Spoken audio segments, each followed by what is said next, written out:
কোনো এক ভাই কমেন্টস করেছেন, আমি অনেক ওষুধ খাইছি, কেন বুঝি না আমার লিঙ্গ শক্ত হয় না। এখন আমি বিয়ে করলে সমস্যার সমাধান হবে কিনা। ধন্যবাদ ভাইয়া সুন্দর একটা কমেন্ট করার জন্য। দেশের এবং প্রবাসের ভাই বোনদের প্রতি সালাম। আসসালামু আলাইকুম। আমি প্রভাষক ডাক্তার রিক্তা পারভিন, হোমিওপ্যাথি এবং আয়ুর্বেদিক চিকিৎসক। চেম্বার সেবা হোমিও কমপ্লেক্স অ্যান্ড সেবা ডিজিটাল ল্যাব, উপজেলা মডেল মসজিদের পূর্ব পাশে, শিমুলিয়া, মাগুরা। আজকে অবিবাহিত ভাইদের কমেন্টসের অ্যান্সার করব। কোনো এক ভাই কমেন্টস করেছেন, আমি অনেক ওষুধ খাইছি, কেন বুঝি না আমার লিঙ্গ শক্ত হয় না। এখন আমি বিয়ে করলে সমস্যার সমাধান হবে কিনা। ধন্যবাদ ভাইয়া সুন্দর একটা কমেন্ট করার জন্য। অনেকে বলে থাকেন যে আমি গ্রাম্য ডাক্তারের কাছে গিয়েছিলাম, আমি মুরব্বীদের সঙ্গে কথা বলেছি যে আমি বিয়ে করব, কিন্তু আমার লিঙ্গ উত্থান হচ্ছে না, সহবাসের ইচ্ছা হয় না। তো আমার গ্রাম্য ডাক্তার বলেছেন যে বিয়ে করলে এটা ঠিক হয়ে যাবে। আবার মুরব্বীরা বলেছেন যে বিয়ে করলে ঠিক হয়ে যাবে। এটা আসলে ভুল ধারণা। কারণ বিয়ে করলে আপনি আগেই নিস্তেজ অবস্থায় আপনার লিঙ্গ থাকে, আগেই যদি আপনার যৌন অক্ষমতা থাকে, তো বিয়ে করলে তো সেই যৌন অক্ষমতাটা প্রকাশ পেয়ে গেল। আপনি স্ত্রীর সঙ্গে তো যৌন মিলন করতে পারছেন না। তা এখন বিয়েটাকে কোনো মেডিসিন, এটা যে আপনি বিয়ে করলেই আপনার এটা ঠিক হয়ে যাবে, এই ধারণা একদম ভুল। যারা অবিবাহিত থাকে, বিভিন্ন অবিবাহিত আর বিবাহিত যেই হোক না কেন, বিভিন্ন কারণে তাদের যৌন অক্ষমতা আসে। আমরা সাধারণত ধরে থাকি যে অতিরিক্ত হস্তমৈথুন, অতিরিক্ত বিছানায় ঘর্ষণ দিয়ে বীর্যপাত, সমকামিতা অর্থাৎ পুরুষে মেয়েরা যেটা, আবার অতিরিক্ত স্বপ্নদোষ, অতিরিক্ত যৌন মিলন ইত্যাদি করলে কি হয়, যৌন অক্ষমতা আসে। বিশেষ করে পুরুষের যে হরমোন টেস্টোস্টেরন হরমোন কমে গেলে যৌন অক্ষমতা আসে। এখন লিঙ্গ শক্ত না হওয়া অর্থাৎ ইরেকটাল ডিসফাংশন, যেটা অর্থাৎ উত্তেজিত না হওয়া, এটা যৌন অক্ষমতার একটা অংশ। তো সেক্ষেত্রে যদি আপনার এই লিঙ্গ শক্ত না হয়, আপনি পারফেক্ট একজন ডাক্তার দেখাতে পারেন।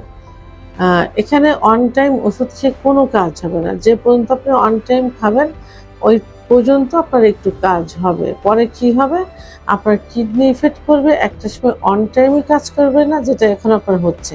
কোনো চিকিৎসাতেও কাজ করবে না, এটা আপনার কিন্তু এখন হচ্ছে। সেহেতু অন টাইম জাতীয় কোনো ওষুধ খাওয়া যাবে না। এখন ব্লাড সার্কুলেশনটা, আপনি যেহেতু বিয়ে করেন অল্প বয়স, কেন হয়েছে, হয় আপনার লিঙ্গে আঘাত লেগেছে, অথবা হস্তমৈথুন করেছেন, অথবা বিছানায় ঘর্ষণ দিয়ে বীর্যপাত করেছেন।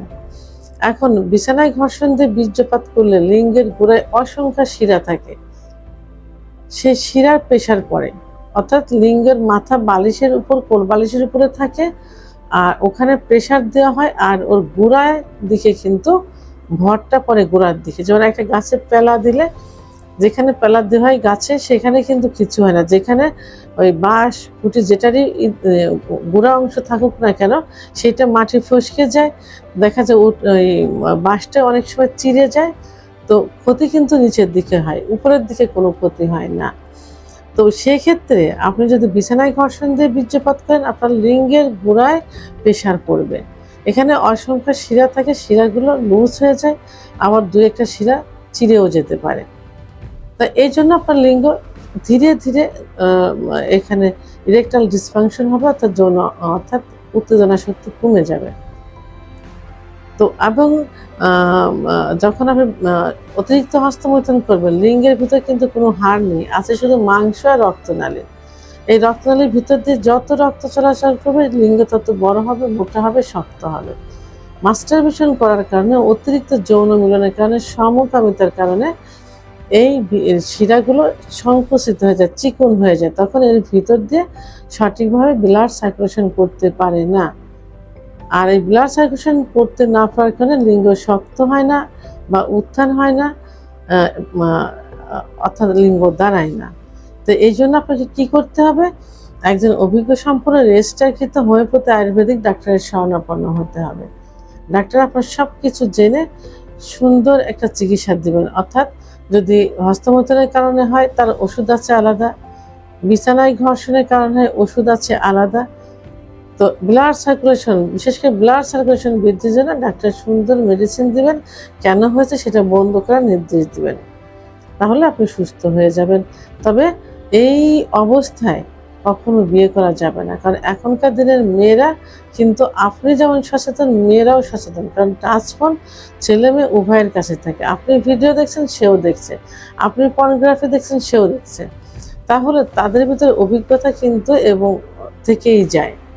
তা যখনই আপনি বাসার ঘরে যাবেন তখনই কিন্তু মেয়েটা বুঝতে পারবে যে আপনার কি সমস্যা। এতে দেখা যেতে পারে যে আপনি শ্বশুর বাড়ি, আত্মীয় এবং পরিবারের কাছে অপমানিত হবেন, আপনার বউ চলে যাবে, অথবা থাকলেও পরক্রিয়া করবে। আপনি এই ঝুঁকি কেন নেবেন?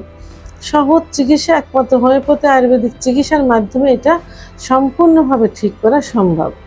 সর্বোপরি যদি আপনি আমার চিকিৎসার প্রয়োজন মনে করে থাকেন, ভিডিওর স্ক্রিনে লাস্টে 58 নম্বর আমার হোয়াটসঅ্যাপ নাম্বার, পার্সোনাল নাম্বার। আপনি হোয়াটসঅ্যাপে আমার সঙ্গে যোগাযোগ করবেন, ইনশাল্লাহ সুন্দর একটা চিকিৎসা দেওয়ার চেষ্টা করব। ভিডিওটি সম্পর্কে যদি কোনো মতামত থেকে থাকে অবশ্যই কমেন্টসের মাধ্যমে জানাবেন। আর ভিডিওটি ভালো লাগলে লাইক, কমেন্ট, সাবস্ক্রাইব করে আমার সঙ্গে থাকুন। আল্লাহ হাফেজ।